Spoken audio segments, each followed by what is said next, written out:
Welcome, ladies and gents, to another BTNeanderthal build guide. Today we are talking about the Project Diablo 2 Dragodin. This thing is a great mapper. It does not really work that well when it comes to boss killing and stuff like that. Ubers and declone, it's not necessarily a recommended build. You could go like physical zealer for that stuff. Alright, now as far as gear goes, and oh, also I forgot to mention, we did a pay-to-play series on this build. It's the first episode, so if you guys want to go check that out, definitely go check it out. It's very similar, just this is my actual build for Season 2, and that video was on Season 1. So, and it was much stronger back then. Hellmouth. This one has -10 because we want to be piercing the enemy resistance as much as possible. We also have 5% chance of blocking, which is nice. We also have Hodge, or Hand of Justice. The ED roll in this does not really matter that much. It will give you a little bit more leech and stuff, but it's not that big a deal. You just want that for the Holy Fire. Then we got Endaryl's Visage. It's still a work in progress. Here, as you can see, I only have one of the two sockets filled. But, you want to put, ultimately, a couple facets in there. And we're using Endaryl's Visage for the sole purpose of 2 skills and attack speed to hit our breakpoints.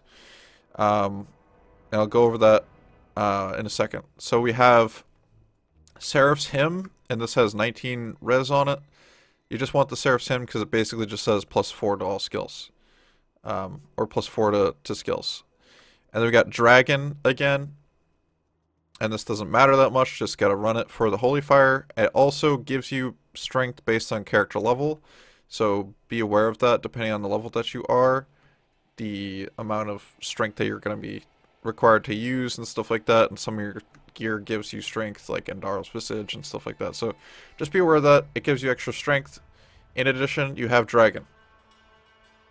We have SOJ with Mana Steal on this, and this is actually really big. Big item because the sustain for mana is tough on this build. So that's a really big item to have Mana Steal on there. We have Nosferatu's, and this has IES. It just says good belt, and then I got an MF Slam on there in addition. So this surely is the product of a twisted mind. And the thing I was talking about earlier with the IES is 73 is your breakpoint. Without Fanaticism, that's what you want to hit. And between Endaryl's Visage with 20 IS, Nosferatu's with 20 IS, and then perfect 33 coming in from Hand of Justice, you hit the 73 IS breakpoint. We have Ravenfrost. You could probably like get a dual leech ring or something, and then Slime cannot be frozen on it or something, but Ravenfrost is a good option, gives attack rating, dexterity. This has 18 all res on it. We slammed 18 all res, which is great. And then, as you can see right here, we had 25 all res on that. So, that's our setup for gear. On swap, we're just running Naja's, our mercenary. All we really care about on him is that he has infinity. And we're kind of in the middle of a transition here with some of the gear that he is wearing. So, don't be bothered by it too much. We're running Laying of Hands, Death Sash. We were using the 2 set setup, but I'm about to transition through that. So we also have Shaft Stop, Ethereal here, and then it will be Gorse. But right now we just got some placeholders. So, but the big thing is Infinity to pierce and break some fire immunes. Then we got a bunch of res. This build, as expensive as it is, you still struggle with resistance. And then we got skillers that give life. And the defensive auras, purely because we're using not holy fire, we're using resist fire. Then we have defensive auras. Now you can go a couple different routes with this, depends on how you want to play it. And if you're playing in a group or not, you can decide either to go for charge, which I went for. If I'm playing solo a lot, charge is very helpful.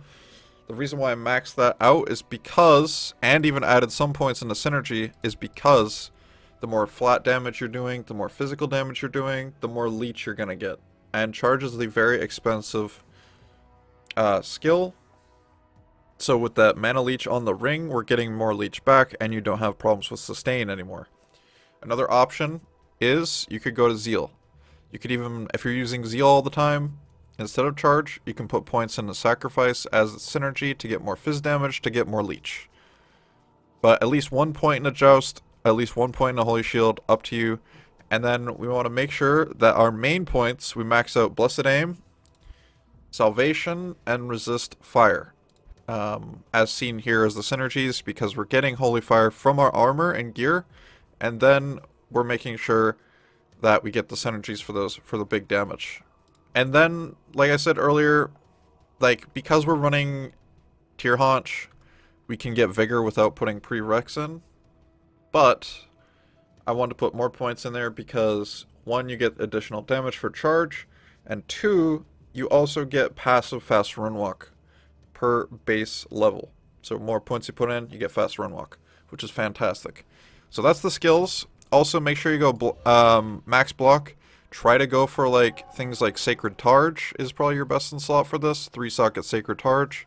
Sacred Rondash is fine. There's some other fine bases, but Sacred Targe is your best in slot. Again, want max block. Depends on the shield you have. And get your res as high as you possibly can. Maybe get better Annie for resist or torch or something. Just get more 5-all res, whatever it might be. More res slams, whatever it might be for you. But yeah, very important stuff. Anyways, thank you all for watching. Hopefully you enjoyed. Much love, guys. You're all beasts.